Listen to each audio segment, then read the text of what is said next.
कक्षा 8वीं की संस्कृत की पाठ्य पुस्तक के यहाँ पर दूसरे पाठ का हम वाचन करेंगे और अर्थ समझेंगे। कस्मिश्चित वने खरन नाम सिंह प्रतिवसति स्म। कस्मिश्चित मतलब किसी, वने मतलब वन में, खरनखर नाम का सिंह यानी कि शेर, प्रतिवसति स्म यानी कि रहता था। यहाँ पर एक बहुत ही विशेष बात पर ध्यान दें।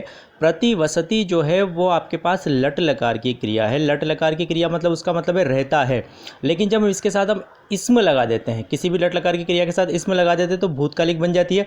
प्रतिवसति इस्म यानी कि रहता था। अगला यहाँ पर वाक्य है, स कदाचित इतस्ततः परिभ्रमण क्षुधार्थः न किंचिदपि आहारम प्राप्तवान। सह कदाचित, उसने इतस्ततः मतलब इतः प्लस ततः यानी कि इधर उधर परिभ्रमण घूम रहा था। क्षुधार्थ का मतलब हो गया यहाँ पर क्षुधा प्लस आर्थ यानी कि भूख से आकुल होकर। न किंचित अपि, किंचित प्लस अपि, यहाँ पर एक किंचित मतलब कोई भी, न किंचित अपि कोई भी नहीं। आहारम मतलब हो गया भोजन, प्राप्तवान मतलब प्राप्त किया। तो वह भूख से व्याकुल होकर इधर उधर घूम रहा था, लेकिन उसे कोई भी भोजन नहीं मिला, अर्थात उसने कोई भी भोजन प्राप्त नहीं किया।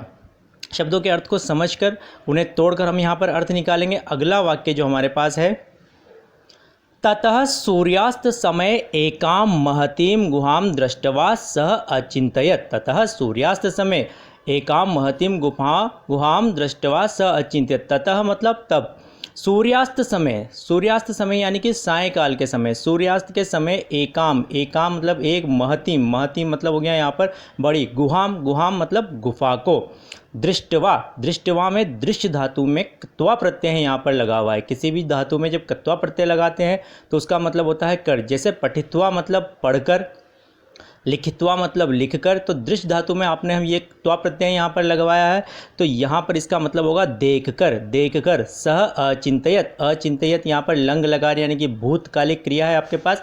तो उसने सोचा, वहाँ से सूर्यास्त के समय एक बड़ी गुफा को देखकर उसने सोचा। आगे देखेंगे, नूनम एव एतस्याम गुहायाम रात्रो कॉपी जीव आगच्छति।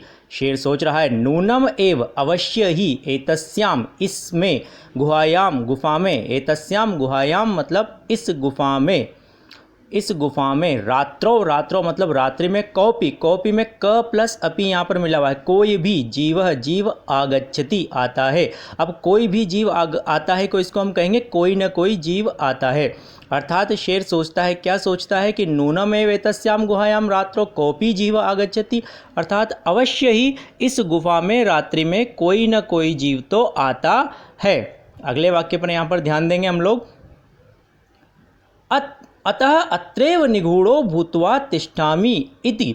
अतः मतलब इसलिए, अत्रैव में अत्र प्लस एव यानी कि यहाँ ही, निगूढ़ो मतलब छिपा हुआ, भूत्वा मतलब होकर, छिपा हुआ होकर का मतलब एक छिपकर, तिष्ठामि बैठ जाता हूँ, इति मतलब इस प्रकार वह विचार करता है, कि अतः यही छिपकर बैठ जाता हूँ, क्योंकि वो उस जीव का इंतजार करना चाहता है जो जीव वहाँ पर आएगा और उसे भोजन के रूप में ग्रहण करना चाहता है। आगे की कहानी को ध्यानपूर्वक सुनेंगे, बहुत ही मज़ेदार कहानी है। यहाँ पर देखेंगे, अगला वाक्य आपके सामने है यहाँ पर, एतस्मिन् अंतरे गुहाया स्वामी दधिपुच्छः नामक श्रृंगालः समागच्छत्। एतस्मिन् मतलब इसमें, अंतर मतलब अंतर में, इस अंतर में, जैसे हम आम बोलचाल की भाषा में बोलते हैं कि इतने में ये हो गया, इतने में वो हो गया, तो एतस्मिन् अंतरे का मतलब है इतने में गुहाया का मतलब यहाँ पर षष्ठी विभक्ति एक वचन है, गुफा का स्वामी, गुफा का मालिक, दधिपुच्छ नामक श्रृंगाल, दधिपुच्छ नाम का आपके पास श्रृंगाल मतलब होता है सियार अर्थात गीदड़, समागच्छत मतलब वहाँ आया, इतने में गुफा का स्वामी दधिपुच्छ नाम का सियार आया। सह च यावत् पश्यति तावत् सिंहपद पद्धति गुहायाम प्रविष्टा दृश्यते न च बहिरागता। स च यावत मतलब जहाँ तक, तावत मतलब वहाँ तक, और वह च मतलब और वह जहाँ तक देखता है वहाँ तक, सिंह पद पद्धति का मतलब हो गया सिंह के पैरों के निशान। पद्धति एक पैटर्न होता है और हर जो जंगली जानवर है उसके पैरों का एक स्पेशल पैटर्न होता है। तो पद्धति वो देखता है, वो जहाँ तक देखता है वहाँ तक शेर के पैरों के निशान गुहायाम प्रविष्टा, गुहा में यानी कि गुफा में प्रवेश करते हुए दृश्यते देखता है, न च बहिरागता और बाहर आते हुए नहीं, अर्थात वह जहाँ तक देखता है वहाँ पर शेर के पैरों के निशान गुफा में प्रवेश करते हुए देखता है परंतु बाहर आते हुए नहीं देखता है। इससे वह अंदाज़ा लगा सकता है कि शेर अंदर तो गया है लेकिन शेर बाहर नहीं आया है, क्योंकि हर जीव के पैरों के निशान जो है आप उस देख कर अंदाज़ा लगा सकते हैं। अगर ये ऐसे है तो अंदर जा रहा है और ऐसे है तो ये वापस बाहर की तरफ आ रहे हैं। तो पैरों के निशान देखकर वह अंदाज़ा लगाता है, जहाँ तक वह देखता है सिंह के पैरों के निशान अंदर प्रवेश करते हुए दिखते हैं परंतु बाहर आते हुए नहीं दिखते हैं। शेर किसी भी जंगली जानवर के पैरों के निशानों का पैटर्न, इसका जो हमारे वन रक्षक है, वन अधिकारी है, वो भी इन पैटर्न का प्रयोग करते हैं कि जंगली जानवरों का पता लगाने में, उन्हें ट्रैक करने में। श्रृंगाला अचिंतयत, सियार ने यानी गीदड़ ने सोचा, अहो विनष्टोस्मि, विनष्ट हो गया मैं, विनष्टोस्मि यानी कि मैं विनष्ट हो गया। यहाँ मैं विनष्ट हो गया का मतलब है कि ये तो गजब हो गया, बहुत बड़ी बात हो गई। नूनम अस्मिन बिले, अवश्य ही इस बिल में सिंह अस्तिति, अस्तिति मतलब अस्थि प्लस इति, सिंह अस्ति इति तर्कयामी, कि अवश्य ही इस बिल में, यहाँ बिल गुफा का पर्यायवाची है, गुफा को ही बिल कहा गया है, कि अवश्य ही इस बिल में एक शेर है, ऐसा वह तर्क करता है। तर्क किस प्रकार करते हैं, हमारे पास जब कोई कारण होता है उस कारण से हम कोई परिणाम निकालते हैं तो इसे हम तर्क करना कहते हैं। यानी कि शेर के पैरों के जाते हुए निशान दिखते हैं और आते हुए नहीं दिखते तो वो स्वयं से ही तर्क करता है कि अवश्य ही इस बिल में यानी कि इस गुफा में कोई शेर है। तत् किम करवाणी, तत् किम करवाणी, तब मैं क्या करूं। करवाणी, करवाणी जो है क्रिया, ये उत्तम पुरुष लोट लकार में उत्तम पुरुष एक वचन की अहम के साथ प्रयोग होती है। तो अहम शब्द यानी कि मैं, हम अपनी तरफ से जोड़ सकते हैं कि तत् किम करवाणी, तब क्या करूं, अर्थात तब मैं क्या करूं। एवं विचिन्त्य दूरस्थ रवम कर्तुमारब्ध, एवं विचिन्त्य ऐसा सोचकर, दूरस्थ, दूरस्थ यानी कि दूर से ही स्थित रहकर, दूर ही खड़ा रहकर, रवम, रवम का मतलब होता है शब्द, आवाज़, कर्तुम आरब्ध, यहाँ पर दो शब्द मिले हुए हैं, कर्तुम आरब्ध, आरब्ध का मतलब है उसने आरंभ किया, कर्तुम आरब्ध यानी कि करना आरंभ किया। ऐसा विचार करके उसने दूर से ही खड़े रहकर शब्द करना आरंभ किया, अर्थात आवाज़ करना यानी कि कुछ बोलना प्रारंभ किया। कोई उपाय वह सोच रहा है और इसीलिए बोल रहा है। एवं विंचित, ऐसा सोचकर दूर ही खड़े रहकर उसने शब्द करना यानी कि आवाज़ करना, बोलना प्रारंभ किया। भो बिल किम न स्मरसी, हे बिल किम न स्मरसी, क्या तुम्हें याद नहीं है। स्मरसी जो क्रिया है ये आपके पास मध्यम पुरुष के एक वचन की क्रिया है जो त्वम के साथ प्रयोग होती है। त्वम हम यहाँ अपनी तरफ से जोड़ सकते हैं, ठीक है, त्वम हम अपनी तरफ से जोड़ सकते हैं कि तुम याद नहीं करते हो, अर्थात क्या तुम्हें याद नहीं है। यन्मया त्वया सह समय, यन्मया कि मेरे द्वारा, त्वया सह तुम्हारे साथ समय, यह बहुत ही महत्वपूर्ण बात है। समय का मतलब यहाँ टाइम नहीं है, समय का मतलब यहाँ पर है कि जो हमारे बीच में बात तय हुई थी, यानी कि कोई शर्त, कोई अनुबंध, कोई प्रतिबंध, कोई संधि, कोई भी जो उनके बीच में एक नियम बना था, यानी कि हम सीधे इसको मान सकते हैं शर्त, कि एक शर्त तुम्हारे और मेरे बीच में हुई थी। कृतोस्ति अर्थात की गई है, यत यदाहम बाह्यतः प्रत्यागमिष्यामि, प्रत्यागमिष्यामि मतलब प्रति प्लस आगमिष्यामि, कि यत यदाहम जब मैं यहाँ बाह्यतः बाहर से प्रत्यागमिष्यामि वापिस आऊँगा, तदा त्वम माम आकार इष्यसि, तब तुम माम मुझे आकार इष्यसि आवाज लगाओगे। प्रतिगमिष्यामि और आकार इष्यसि यहाँ पर क्या भूतकालिक रिट लकार की क्रियाएं हैं कि हे बिल क्या तुम्हें याद है तुम्हारे और मेरे बीच में बात हुई थी।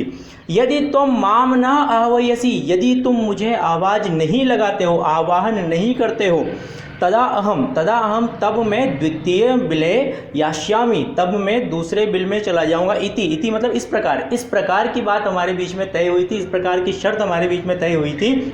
यदि तुम मुझे आवाज़ नहीं लगाओगे तो मैं दूसरे बिल में यास्यामि अर्थात चला जाऊंगा। आगे के वाक्य हम देखते हैं, देखिए, अतः एतत् श्रुत्वा सिंह अचिंतयत, अतः एतत् श्रुत्वा का अगर हम यहाँ पर संधि विच्छेद करेंगे तो आएगा एतत् प्लस श्रुत्वा, और श का यहाँ पर छ हो गया है, तो एतत् श्रुत्वा ऐसा सुनकर सिंह अचिंतयत, सिंह ने सोचा, शेर ने सोचा। नूनम ऐशा में भी दो शब्द मिले हुए हैं आपके पास, नूनम प्लस ऐशा, तो एतत् श्रुत्वा जिस प्रकार दो शब्द हैं कि ऐसा सुनकर, सिंह अचिंतयत, शेर ने सोचा, नूनम ऐशा, नूनम मतलब अवश्य ही, ऐशा मतलब यह, गुहा गुफा, अवश्य ही यह गुफा, स्वामिनः स्वामी के, सदा स्वामी को, सदा समाह्वानम करोति यानी कि सदा उसका आवाहन करती है, सदा आवाज़ लगाती है। अवश्य ही ये गुफा स्वामी को सदा आवाज़ लगाती है, पुकारती है। गीदड़ की बातों को सुनकर शेर को विश्वास हो गया है कि ये गुफा अवश्य ही उसे आवाज़ लगाती है। परंतु मद भयात न किंचित वदति, परंतु मद भयात, मद भयात का मतलब मत प्लस भयात, तो त का यहाँ पर संधि के कारण द हो गया। आप संधियाँ पढ़ेंगे, स्वर संधि, व्यंजन संधि, विसर्ग संधि, तो शब्दों का मतलब समझेंगे। मत भयात मतलब मेरे भय से, न किंचित, न किंचित कुछ भी नहीं, परंतु मत भयात न किंचित वदति, परंतु मेरे भय से कुछ भी नहीं बोल रही है। वद धातु का मतलब होता है बोलना। अथवा साध्विदम उच्यते, साध्विदम का मतलब हो गया साधु इदम, और साधु का मतलब होता है सही, अच्छे लोग, सज्जन लोग, तो साधु का एक मतलब होता है सही। तो ये सही कहा गया है, उच्यते कहा गया है कि ये सही कहा गया है। और एक उक्ति को, एक कथन को यहाँ पर शेर याद करता है कि जो शेर ने सुनी हुई थी, क्या सुना हुआ था? भय संत्र मनसाम हस्तपादादिका क्रिया, भय संत्र मनसाम हस्तपादादिका क्रिया, प्रवर्तन्ते न वाणी च वैपतुश्चादिको भवेत्। भय संत्र मनसाम यानी कि डरे हुए मन की, डरे हुए लोगों के मन की, जो है डरे हुए लोगों की यहाँ पर बात की जा रही है। हस्तपादादिका हाथ पाँव की क्रिया, प्रवर्तन्ते होती है न वाणी च, और वाणी नहीं, वैपतुश्चादिको भवेत्। वेपतु का मतलब है यहाँ पर कांपना, वेपतु शब्द को ध्यान दीजिए, वेपतु का मतलब है कांपना।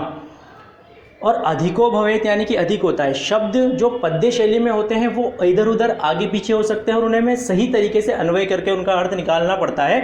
तो यहाँ पर अर्थ हम इस प्रकार निकालेंगे कि जिन लोगों के मन में भय होता है, डरे हुए लोगों की हाथ पाँव की क्रियाएं तो नहीं चलती है, यानी कि उनके हाथ पाँव काम नहीं करते हैं। न वाणी च वैपतुश्चादिको भवेत, और जो वाणी होती है वो भी काँप जाती है, आवाज़ भी उनकी काँपने लगती है। जब हम डर के मारे हमारे हाथ पाँव काम नहीं करते हैं, तो ऐसा ही वो गुफा के बारे में सोचता है कि गुफा नहीं बोल रही है। तद अहम, तो मैं ही, अस्य अस्य इसका, इसका मतलब शियार का, गीदड़ का, आह्वानम करोमि आह्वान करता हूँ, यानी कि उसे आवाज़ लगाता हूँ। गुफा की जगह मैं ही इसे आवाज़ लगाता हूँ जिसे वो गुफा की आवाज़ समझे। तद अहम अस्य आह्वानम करोमि, तो मैं ही इसका आह्वान करता हूँ, मैं ही आवाज़ लगाता हूँ। एवं सह बिले प्रविश्य में भोज्यम भविष्यति, और इससे वह बिले, बिल में, प्रविश्य, प्रविश्य मतलब प्रवेश करके, मैं भोजनयम भविष्यति, मेरा भोज्यम, भोज्यम मतलब भोजन के योग्य, अर्थात भोजन होगा। प्रविश्य यहाँ पर लेप प्रत्यय का प्रयोग किया गया है। प्रविश्य में कत्वा और लेप प्रत्यय किसी क्रिया के पीछे हम लगाते हैं तो उसका मतलब होता है करके। प्रविश्य मतलब प्रवेश करके, मैं भोज्यम भविष्यति अर्थात मेरा भोजन होगा। एक साथ हम कहते हैं कि तब मैं ही इसे, इसका आह्वान करता हूँ और इससे यह बिल में प्रवेश करके मेरा भोजन हो जाएगा। आगे देखेंगे, यहाँ पर समझते हुए एक एक शब्द को समझेंगे, शब्द का अर्थ समझेंगे, शब्दों की संधि को समझेंगे, तोड़ेंगे। आगे है इत्थ विचार्य स सहसा श्रृगालस्य आह्वानम अकरोत्, ऐसा विचार करके, विचार्य में भी लेप प्रत्यय है, तो ऐसा विचार करके सह वह, सहसा, सहसा मतलब अचानक, श्रृगालस्य, श्रृगालस्य मतलब गीदड़ का, सियार का, आह्वानम अकरोत् आह्वान उसने किया। अकरोत् यहाँ पर आपके पास है भूतकालिक क्रिया है। ऐसा विचार करके उसने अचानक सियार का आवाहन किया, अर्थात सियार को आवाज़ लगाई। देखिए, आवानम अकरोत्, आवानम अकरोत्, यहाँ पर म और अ मिलके एक साथ म हो गया है, दो शब्द है, आवानम अकरोत्। सिंहस्य उच्च गर्जनम प्रतिध्वनिना सा गुहा उच्चे श्रृंगालम आह्वयत। अब यहाँ ध्यान से समझेंगे, सिंहस्य यानी कि शेर की उच्च गर्जन, ऊंची गर्जन की, यानी कि शेर की ऊंची दहाड़ की, प्रतिध्वनिना प्रतिध्वनि से, सा गुहा वह गुहा, उच्चे श्रृंगालम ऊंचे स्वर में, श्रृंगालम श्रृंगाल को, आह्वयत यानी कि आवाज़ लगाई। तो यहाँ पर गुफा नहीं बोल रही है, लेकिन हम ये जानते हैं कि जब हम किसी बंद जगह में, बड़े बंद कमरे में या गुफा में बोलेंगे तो हमारी आवाज़ टकराकर लौटती है, जिसे हम प्रतिध्वनि कहते हैं, और हमें और भी गूंज कर आवाज़ सुनाई देती है। इसी प्रकार जब शेर कहता है, शेर आह्वान करता है, तो सिंह की उच्च गर्जन की आवाज़ से, उसकी प्रतिध्वनि से वो गुफा ऐसा लगा जैसे वो गुफा ऊंचे स्वर में श्रृंगाल को उसने आवाज़ लगाई। वास्तव में गुफा ने आवाज़ नहीं लगाई, लेकिन शेर की जो प्रतिध्वनि थी, शेर की आवाज़ की प्रतिध्वनि से ऐसा लगा कि जैसे गुफा ने भी ऊंचे स्वर में सियार को आवाज़ लगाई, सियार का आह्वान किया। अनेन अन्यन, अनेन मतलब इससे, अन्य अपि मतलब दूसरे भी, अन्य अपि दूसरे भी, पशवः, पशवः मतलब पशु, भयभीता अभवन, भयभीता अभवन। यहाँ पर ये जो आप देख रहे हैं अन्य के बाद ये ड नहीं है, ये संधि के फलस्वरूप ये बना हुआ है। यहाँ पे आपके पास चिन्ह है, जो कि आप संधियों को जब आपको डिटेल से पढ़ाया जाएगा तब आपको इसका अर्थ यहाँ पर विशेष रूप से समझाया जाएगा। अनेन अन्य अपि, इससे दूसरे भी, पशव भयभीता अभवन, पशु भी अभवन, अभवन मतलब हो गए, भयभीता मतलब भयभीत, तो इससे दूसरे पशु भी भयभीत हो गए, दूसरे पशु भी डर गए। श्रृंगालोपि ततः दूरम पलायमान, श्रृंगालो अपि, श्रृंगालः प्लस अपि, श्रृंगार भी यानी कि सियार भी, ततः वहाँ से, दूरम दूर, पलायमान, पलायमान पलायन का मतलब होता है भाग जाना, वहाँ से भाग जाना। इसमें यहाँ पर कत्वतु प्रत्यय लगाया हुआ है और इससे ये पलायमान बना है, और जिसका मतलब है आपके पास कत्वतु प्रत्यय लगाने के बाद क्रिया जो धातु होती है वो भूतकाल की बन जाती है। सियार भी वहाँ से दूर भाग गया, इससे अन्य पशु भी भयभीत हो गए और सियार भी वहाँ से दूर भाग गया। शब्दों को समझना बहुत आवश्यक है, शब्दों की संधि को। इमम पठत, आगे लिखा हुआ है इमम पठत, इमम पठत मतलब ऐसा पढ़ते हुए, ऐसा पढ़ते हैं, ऐसा जितना शियार पढ़ता है। यहाँ का मतलब वो किसी किताब में नहीं पढ़ रहा, लेकिन ऐसा बोलता हुआ, ऐसा उच्चारण करता हुआ भाग गया। देखो कैसा उच्चारण करता हुआ भाग गया, वो कुछ बोलते हुए भागा है, क्या बोला है, आगे बढ़ेंगे। अनागतम यह कुरुते स शोभते, अनागतम, अनागतम का मतलब हो गया आने वाला, और आने वाला क्या, आने वाला संकट या आने वाला दुख। अनागत ये कुरुते, जो करता है, क्या करता है, उसका उपाय करता है, उसका उपाय सोच लेता है। स शोभते वो सही है, यानी कि वो सही करता है। वनेत्र स सोच्यते, आगे अगली पंक्ति है स सोच्यते यो न करोत्यागतम, करोत्यागतम का मतलब है करोति प्लस आगतम, न करोति प्लस आगतम यानी कि जो आने वाले संकट का नहीं करता है, यानी कि उसका उपाय नहीं करता है, उसका उपाय नहीं सोचता है। स सोच्यते वो शोचनीय है, अर्थात वह दुखी होता है। आने वाले संकट का जो उपाय कर लेता है वो अच्छा है, यानी कि वो सही करता है, और जो आने वाले संकट का उपाय नहीं करता है वो दुखी होता है। आगे देखिए सियार क्या कहता है, सियार कहता हुआ भाग रहा है। तीसरी पंक्ति में यहाँ पर लिखा हुआ है वनेत्र संस्तस्य, वनेत्र संस्तस्य यानी कि वन में रहते हुए, समागता, समागता मतलब हो गए, जरा मतलब बुढ़ापा हो गया। बिलस्य वाणी न कदापि में श्रुता, बिलस्य वाणी, बिल की वाणी, गुफा की वाणी, न कदापि, कदापि मतलब कभी भी मैंने सुनी है। आने वाले का पूरा हम एक साथ यहाँ पर कर रहे हैं कि आने वाले संकट का जो उपाय कर लेता है वो अच्छा है, वो अच्छी बात है। और यह स सोच्यते यो न करोति अनागतम, और जो आने वाले संकट का उपाय नहीं करता है वो दुखी होता है। इस वन में रहते हुए मुझे ज़रा मतलब बुढ़ापा, बुढ़ापा ही आ गया है। सियार अपना अनुभव बता रहा है कि इस वन में रहते हुए मुझे बुढ़ापा ही आ गया है। लेकिन बिलस्य वाणी न कदापि में श्रुता, आज तक मैंने बिल की वाणी यानी कि गुफा की वाणी नहीं सुनी है, आज तक मैंने गुफा को बोलते हुए नहीं देखा है। इतना अनुभव है कि वन में रहते हुए बुढ़ापा हो गया है, लेकिन आज तक तो मैंने बिल को बोलते हुए नहीं देखा है। आज ये बिल, ये गुफा बोल रही है, मतलब ये गुफा नहीं है, ये गुफा के अंदर बैठा हुआ शेर बोल रहा है। इस प्रकार उस सियार ने अपनी चतुराई से ये उसने पता लगाया, ये निश्चित किया, ये कंफर्म किया कि उस गुफा के अंदर शेर है और अपनी जान बचाई, क्योंकि अगर वो ऐसा नहीं करता, गुफा के अंदर चला जाता तो शेर उसे खा जाता, तब उसका बचना मुश्किल था। और शेर अपनी मूर्खता के कारण अपने भोजन से वंचित हो गया। जो भोजन उसे मिलने वाला था, अपनी मूर्खता से सियार की बातों पर विश्वास करके उसने।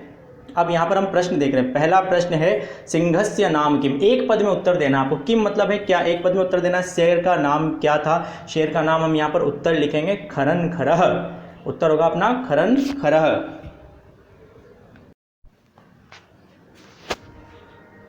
दूसरा प्रश्न है गुहाया स्वामी क आसीत, का मतलब कौन है, गुफा का स्वामी कौन था, तो सियार था, तो हम यहाँ श्रीगालह लिख सकते हैं, चाहे तो हम उसका नाम भी लिख सकते हैं दधिपुच्छ। तीसरा है सिंह कस्मिन समय गुहाया समीपे आगत, किस समय, यहाँ प्रश्नवाचक शब्द है, किस समय गुहा के समीप आया था शेर, तो यहाँ पर हम लिखेंगे सूर्यास्त समय, सूर्यास्त के समय, जैसा कि हमने कहानी में पढ़ा है, जो कुछ हमने पढ़ा है उसी के आधार पर उत्तर देंगे सूर्यास्त समय। कस्मिन समय का एक पद में उत्तर देंगे सूर्यास्त समय। चौथा प्रश्न यहाँ पर आपके सामने है, हस्तपादादिका क्रिया केशाम न प्रवर्तन्ते। हस्तपादादिका क्रिया केशाम न प्रवर्तन्ते। केशाम का मतलब हो गया, केशाम प्रश्नार्थक शब्द किनकी, हाथ पांव किनके काम करना बंद कर देते हैं, तो जिनके मन में डर होता है, जो डरे हुए होते हैं। तो यहाँ पर हम कहानी से जो हमने पढ़ा है वहाँ से इसका उत्तर लिखेंगे। केशाम की जगह एक पद में जो हमारा उत्तर होगा वो हमारा उत्तर होगा भय संत्रस्त मनसाम। और अगला प्रश्न, गुहा केन प्रतिध्वनिता। केन मतलब किससे, किस चीज़ की प्रतिध्वनि हुई थी गुफा में, तो वो शेर के गर्जने की, यानी कि उसकी आवाज़ की। तो हम यहाँ पर लिखेंगे सिंहस्य गर्जनेन। केन की जगह पर आपका एक पद में उत्तर होगा सिंहस्य गर्जनेन। इसे हम सिंहस्य उच्च गर्जनेन भी लिख सकते हैं, जैसा कथा में लिखा हुआ है कि शेर की ऊंची आवाज़ से। ये आपके एक पद के उत्तर हो गए। अब आपको पूर्ण वाक्य में उत्तर देना है अगले प्रश्नों का। पहला प्रश्न, खरनकर कुत्र प्रतिवसति स्म। खरनकर कहाँ रहता था, आपका उत्तर होगा कि वो वन में रहता था। तो खरनकर वने प्रतिवसति स्म। आप कस्मिश्चित वने भी लिख सकते हैं और सिर्फ वने भी यहाँ पर लिख सकते हैं, वने प्रतिवसति स्म। दूसरा प्रश्न है, महती गुहाम दृष्ट्वा सिंह किम अचिंत्यत। बड़ी गुफा को देखकर सिंगार ने क्या विचार किया। तो आपके सामने हम स्क्रीन पर उत्तर लिख के दे रहे हैं, जो कि इस कथा में से ही हमने उत्तर लिखा है, हमें पाठ में से उत्तर देने हैं। अगला जो तीसरा प्रश्न है, श्रृंगाल किम अचिंत्यत। सियार ने क्या विचार किया। स्क्रीन पे आपको इसका भी उत्तर दिखाई देगा कि जो हमने पाठ में से लिखा है, सियार ने क्या विचार किया। आगे प्रश्न है, श्रृगालः कुत्र पलायित। यानी कि गीदड़ सियार कहाँ भाग गया, वह दूर भाग गया था कथा के अनुसार। तो हम उत्तर लिखेंगे श्रृगालः दूरम पलायितः। अगला प्रश्न है, गुहा समीप आगत्य श्रृगालः किम पश्यति। गुफा के समीप आकर सियार क्या देखता है। उसको शेर के पैरों के निशान दिखे थे। तो उसका जो संस्कृत में उत्तर है वो स्क्रीन पर आपके सामने लिखा हुआ है, आप नोट कर सकते हैं, स्क्रीनशॉट ले सकते हैं। और अगला जो अंतिम प्रश्न है, क शोभते, इसका भी उत्तर आपके सामने लिखा हुआ है जो अंतिम श्लोक में। अगले प्रश्न में, रेखांकित पदानि आधृत्य प्रश्न निर्माण कृत। रेखांकित पदों के आधार पर प्रश्न का निर्माण करना है। क्षुधार्तः सिंह कुत्रापि आहारम न प्राप्तवान। यानी कि भूखे जो शेर है उसने कहीं भी आहार प्राप्त नहीं किया। तो इसमें हम लिखेंगे कैसे शेर ने। तो इसका जो प्रश्नवाचक शब्द होगा आपका क्षुधार्तः की जगह वो होगा आपके पास कीदृश, एक वचन में। दूसरा आपके पास, दधिपुच्छ नाम श्रृगाल गुहाया स्वामी आसीत। दधिपुच्छ नाम का तो हम प्रश्न लिखेंगे किस नाम का, यानी कि किम नाम। तीसरा प्रश्न, एषा गुहा स्वामिना सदा आह्वानम करोति। ये गुफा स्वामी का सदा आह्वान करती है। तो हम प्रश्न पूछेंगे कि किसका आह्वान करती है, तो उसके लिए हम प्रश्नवाचक शब्द लिखेंगे कस्य। एषा गुहा कस्य सदा आह्वानम करोति। अगला प्रश्न है, भय संत्र मनसाम हस्तपादादिका क्रिया न प्रवर्तते। यानी कि हाथ पाँव की क्रिया नहीं होती है। तो हम इसका प्रश्न लिखेंगे कैसी क्रिया नहीं होती है, और हम यहाँ हस्तपादादिका यहाँ बहुवचन में है तो हम लिखेंगे कीदृशाः। और आपके पास जो अंतिम प्रश्न है इसका वह है, आह्वानेन श्रृगाले बिले प्रविश्य आह्वानेन श्रृगालः बिले प्रविश्य सिंहस्य भोज्य भविष्यति। यहाँ पर लिखा हुआ है बिले। बिले मतलब बिल में, गुफा में। तो हम प्रश्न पूछेंगे कहाँ या फिर किस में। तो इसके दो आपके प्रश्नवाचक शब्द हो सकते हैं, या तो हम लिखेंगे किस में, इसके लिए हम लिख सकते हैं कस्मिन, या फिर हम लिख सकते हैं कहाँ, जिसके लिए आप कुत्र। तो दो तरह से इसका प्रश्न बनाया जा सकता है, या तो कस्मिन से और या फिर कुत्र से। और अगले प्रश्न में आपको घटनाक्रम के अनुसार वाक्यों को जमाना है। तो हम सभी वाक्यों को आप पढ़ेंगे, पढ़ने के बाद उनका अर्थ निकालेंगे और देखेंगे कि कौन सी घटना पहले हुई है, कौन सी घटना बाद में हुई है। उसी के अनुसार इन वाक्यों को आपको जमाना है, कि जो कि आपको स्वयं करना चाहिए।